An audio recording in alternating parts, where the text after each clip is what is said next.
Hello मित्रों। आज हम बात करेंगे दो मुख्य मुद्दों की जो इधर के टाइम में आप बहुत जगह देख रहे होंगे, न्यूज़ में भी आ रहे हैं, पेपर में भी छप रहे हैं और बहुत प्रभावी मुद्दे हैं। एक तो मुद्दा है कि जो उदयनिधि स्टालिन ने जो बोला है सनातन के ऊपर, एक उसका बात है। दूसरी बात है इंडिया और भारत की। अभी G20 सम्मेलन चल रहा है और प्रधानमंत्री मोदी के टेबल पर उनके आगे अब इंडिया की जगह भारत लिखा दिख रहा है, तो उसके बारे में तो बात शुरुआत करते हैं उदयनिधि स्टालिन के जो उसने हाल में वक्तव्य दिया उससे स्टार्ट करते हैं। तो उदयनिधि स्टालिन जो एक मंत्री भी हैं तमिलनाडु में, और जो वहाँ के मुख्यमंत्री स्टालिन हैं उनके सुपुत्र हैं।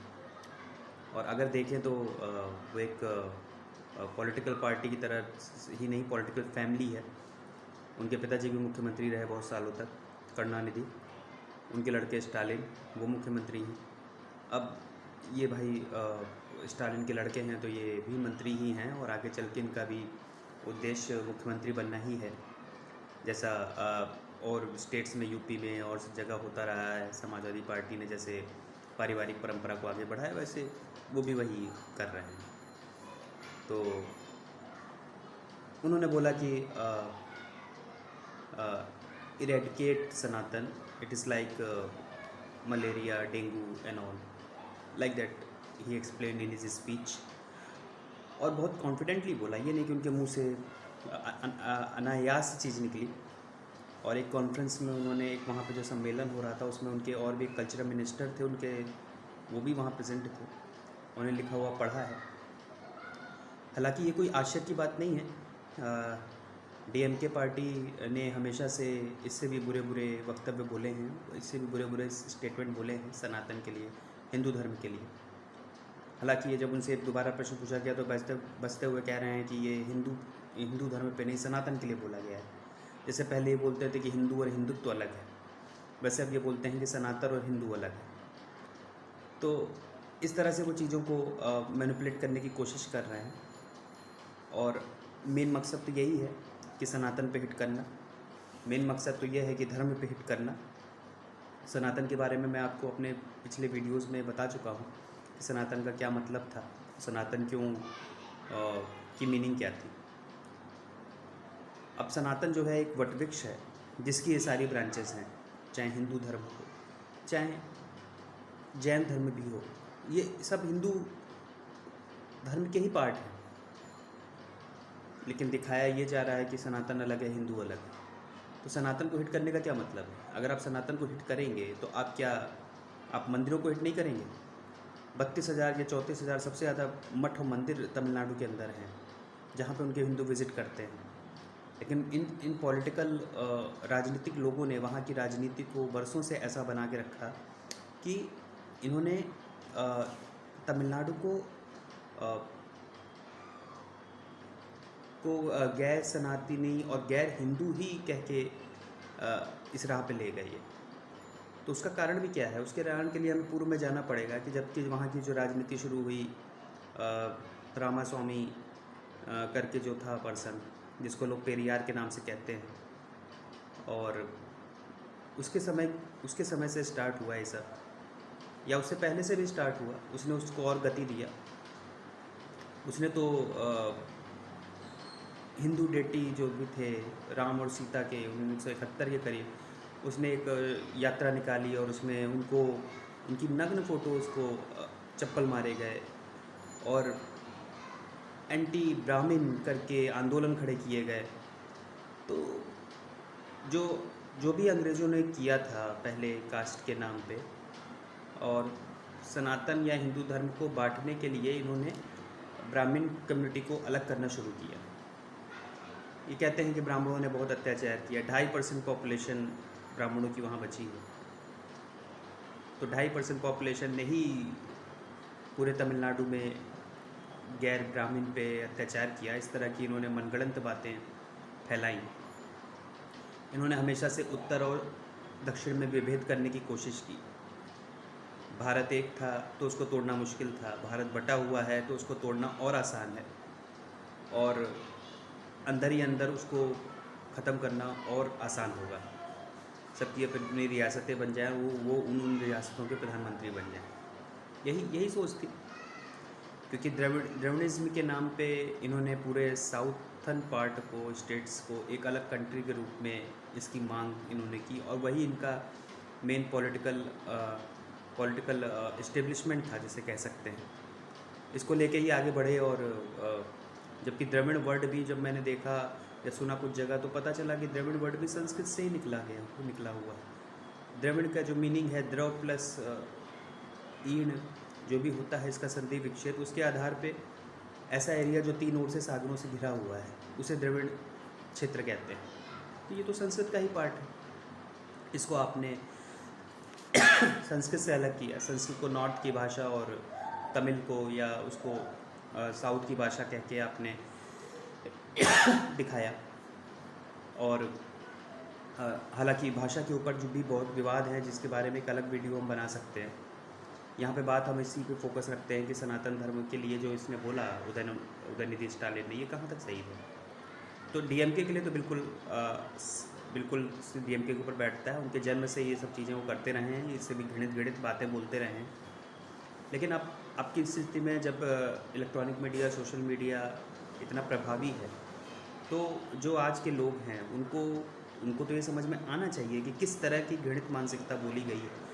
क्या डीएमके के लिए कोई नई बात नहीं है, लेकिन क्या किसी और कम्युनिटी, किसी और पॉलिटिकल पार्टी और किसी और लीडर्स के द्वारा अगर क्रिश्चियन या इस्लामिक धर्म के लिए अगर सेम चीज़ बोल दी जाए तो क्या होगा इस देश में। यहाँ बिना कुछ बोले जाने पे भी 10 लोगों की गर्दनें काट दी गई। और अगर किसी पे अगर डॉक्यूमेंट के साथ अगर बोल दिया जाए, तर्कों के साथ अगर बोल दिया जाए, फिर भी ये पचने वाली बात नहीं होगी और देश में कत्लेआम मच जाएगा। तो अब समझ में ये भी नहीं आता कि उदयनिधि स्टालिन जो हैं वो उसने ऐसा बोला और उसके बाद भी सुप्रीम कोर्ट ने कोई संज्ञान नहीं लिया। यहाँ अगर हम देखते हैं कि नुपुर शर्मा वाले केस में वहाँ के एक जज ने इस तरह का कमेंट दिया था, हालांकि वो फैसला नहीं था, लेकिन एक कमेंट तो था कि आपके कारण ही देश में ये सब चीज़ें हुई और इस तरह की चीज़ें फैली। जबकि तथ्य की बात अगर कही गई तो वो उस पर भी नुपुर शर्मा को ही उसने जिम्मेदार ठहराया। और नुपुर शर्मा तो तब से एकदम गायब ही हो गई। उनका जीवन जब तक वो होंगी तब तक कितना संकटों में घिर गया। तो ये बस समझने वाली बात है कि यहाँ पर ना कोर्ट कोई एक्शन लेता है, ना हिंदू या सनातन धर्म को मानने वाले लोग सड़कों पे निकलते हैं, ना कहीं कत्लेआम करते हैं, और ना उन्हें करना चाहिए। विरोध शांतिपूर्ण तरीके से ही होना चाहिए। और स्टालिन जैसे लोग एक तरफ तो चोला कुछ पहनते हैं और एक तरफ कुछ पहन के इस तरह की बातें करते हैं, वो उस ग्रुप का पार्ट हैं जिसका नेतृत्व कांग्रेस करती है, जिसका नेतृत्व और पार्टियां मिलकर करती हैं, I.N.I.DIA इंडिया, तो उसका प्रतिनिधित्व वो करती है। तो इन जैसे लोगों को समझने की ज़रूरत है कि ये किस तरह से कहाँ पे चोट करना चाहते हैं। इनका तो यही प्रयास है कि ये बरसों से हमेशा से ये प्रयास है कि सनातन को ख़त्म करना, सनातन पे हिट करना। खैर, ये उनकी पॉलिटिक्स चलती रहेगी। हालांकि संज्ञान कोर्ट को और जज कानून व्यवस्था को ज़रूर लेना चाहिए, ताकि इस जैसी चीज़ों पे कंट्रोल रख सके, नियंत्रण रख सके। और इस तरह के समूल विनाश की बातें तो कोई ना करे। आप गलत को गलत कहिए, लेकिन समूल विनाश की बात आप कैसे कर सकते हैं। यहाँ आपके 100 करोड़ लोग जो सनातन को मानते हैं, जो इसमें विश्वास करते हैं, जो मठों मंदिरों में जाते हैं, क्या आप उनके समूल नाश की बात करते हैं? क्या आप जेनोसाइड की बात करते हैं? तो इस तरह के लोगों पे अगर डीएमके की पॉलिसी यही थी, तो बाकी और जो दल हैं वो चुप्पी क्यों साधे हुए हैं?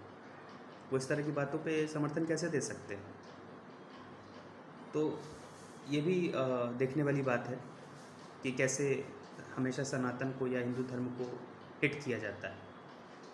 दूसरी बात करते हैं जो भारत और इंडिया के बारे में परिप्रेक्ष्य में जो चीज़ें चल रही हैं पिछले कुछ दिनों से, वो कितनी प्रभावी है, वो इम्प्लीमेंट होगी नहीं होगी, ये तो आने वाला समय ही बताएगा। लेकिन जिस तरह से जब जस्ट नाम ही चेंज किया गया रिपब्लिक ऑफ भारत, जो इनविटेशन कार्ड था उस पर, और मोदी जी अभी G20 में हैं या इसके पहले आसियान समिट में गए, हर जगह भारत ही लिखा हुआ है। तो ये कहाँ तक सही है, क्या है? तो अगर हम देखें तो क्या ब्रिटिशर्स से आने से पहले लोग कहते हैं इंडिया नहीं था, इंडिया जो है ब्रिटिशर्स ने बनाया। हाँ, ये बात 100% सही है। ब्रिटिशर्स ने ही इंडिया को बनाया, भारत को नहीं, क्योंकि भारत तो हज़ारों साल पुरानी सभ्यता है। और कोई देश अगर स्वतंत्र नहीं है तो वो स्वतंत्र नहीं है, इसका मतलब ये नहीं कि वो उसका नाम कुछ और था उस समय। तो अंग्रेज़ों ने इंडिया को बनाया, ये बात सच है। भारत नाम तो हमारा युगों युगों से चला आ रहा है। हमारे वेद में, पुराण में भी भारत नाम ही है। ये हमेशा कहा गया कि उत्तर में जिसकी ओर हिमालय के पहाड़ हैं और दक्षिण में समुद्र है, वो देश, वो भूभाग भारत है, और उसमें पैदा हुए लोग भारतीय हैं। ये तो हमारे यहाँ श्लोक में लिखा हुआ है। तो भारत तो हमारी मूल भावना है, भारत हमारी सिविलाइजेशन है, भारत हमारी सभ्यता है। इंडिया एक ग्रुप द्वारा दिया गया नाम है जो एक जो एक सीमाओं के अधीन है। अब आप समझिए कि जैसे भारत आत्मा है और इंडिया बॉडी है। बॉडी तो बदलती रहेगी, लेकिन भारत तो एक है। अभी हम अगर देखें, सिविलाइजेशन की बात करें, तो हमारे जितने भी मंदिरों पे आक्रमण हुए, जितने भी जगह आक्रमण हुए, जितने भी मंदिरों को तोड़ा गया, उनके जो देवता थे, उन पे जो लोग पूजा करते थे, पूजा पद्धति थी उनकी, जो उसको मानते थे, उन्होंने उनको रिटेन कैसे किया, सुरक्षित कैसे किया? तो सुरक्षित करने का मेन कारण था कि हमारी सभ्यता, हमारी भारतीय सभ्यता ने उसको रिटेन किया, किसी एक पर्सन ने नहीं किया। जब भी आक्रमण हुए, काशी विश्वनाथ में हुआ या कहीं भी हुआ, तो कहीं आप देखते हैं ज़मीन के अंदर से कभी श्री कृष्ण गणेश जी की मूर्ति निकल रही है, कहीं शिवलिंग निकल रहा है, कहीं नंदी बाबा निकल रहे हैं। तो ये क्यों हो रहा है? जब भी कहीं आक्रमण होते थे, कहीं वे मंदिर भी निकलते हैं, मंदिरों के पार्ट्स भी निकलते हैं। तो ये इसलिए हुआ क्योंकि जब भी आक्रमण हुए, आतताइयों ने किए, तो एक जनरेशन ने,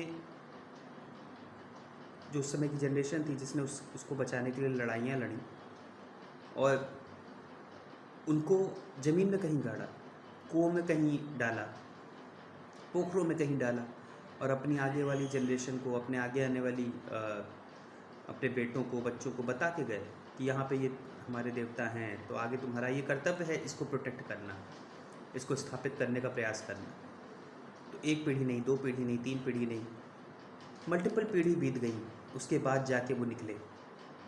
तो ये सूचना कैसे गई आगे तक? ये सूचना का जो प्रदान है, पीढ़ी दर पीढ़ी जो गया, वो वही सभ्यता है, वही सिविलाइजेशन है, और वही भारतीयता है, वही भारत है, वही भारत आत्मा है। एक एम्पायर इंडिया हो सकता है, लेकिन एक सभ्यता हमेशा भारतीयता ही होती है, भारत ही होती है। तो भारत को या सनातन को आप जितना जोर लगा लें, मिटा नहीं सकते, क्योंकि इतने सब विरोध और इतने सब हमारे काशी को मिटा दिया गया, हमारी अयोध्या को मिटा दिया गया, हमारे मथुरा को मिटा दिया गया। आज हम उसे फिर से रिक्लेम कर रहे हैं, हम उसको फिर से पाने का प्रयास किए हैं और पा भी चुके हैं। पर्शिया, क्या जो पारसी धर्म को मानने वाले लोग थे, क्या वो फिर से उनको रिक्लेम कर पाया? मिडिल ईस्ट एशिया जो 100 सालों में पूरा कन्वर्ट हो गया, क्या वो फिर से रिक्लेम हो पाया? लेकिन हम अपनी भूमि को फिर से रिक्लेम कर रहे हैं, हम अपनी सभ्यता को फिर से पा रहे हैं। तो ये दिवास्वप्न देखना आप छोड़ दीजिए कि सनातन और भारत को आप कुछ भी कर पाएंगे इस तरह के वक्तव्यों से। चंगेज़, तैमूर, औरंगजेब, दुर्दांत हत्यारे जिन्होंने लोगों को मिलियंस और बिलियंस ऑफ लोगों की हत्याएं करवा दी धर्म के आधार पे, एक पूजा पद्धति को मानने के कारण, वो इस देश में से सनातन को नहीं मिटा पाए, अंग्रेज नहीं मिटा पाए। तो इस तरह के जो बहरूपिये हैं, जो ऊपर कुछ हैं अंदर कुछ हैं, जिन्हें अपनी वंशावली आगे बढ़ानी है राजनीति का ही झंडा उठा उठा के, और हमेशा सत्ता पे काबिज रहना है, वो इस तरह की मनगढ़ंत बातें बोलेंगे और करेंगे। लेकिन अब मीडिया और सूचना का प्रदान इतने बेहतर हो चले हैं कि किसी के लिए भी संभव है कोई सही जानकारी को जानना और समझ। तो अंत में बात यही है कि सनातन और संस्कृति के बारे में सजग रहिए। सूचनाओं के प्रदान बहुत अवेलेबल हैं जिनसे आप गो थ्रू हो सकते हैं और चीज़ों के बारे में जान सकते हैं। और जिस तरह का जो ये चीज़ें जो पहले करी गई और जिसके नाम पे लोगों में विघटन पैदा किया गया, वो अब ना हो सके और उनका प्रभाव भी ना पड़े, और ऐसे लोगों का समूल नाश करने के लिए खड़े रहिए। धन्यवाद, आभार आपका मेरे साथ जुड़ने के लिए। वीडियो अगर आपको पसंद आया तो लाइक, कमेंट और शेयर ज़रूर करिए।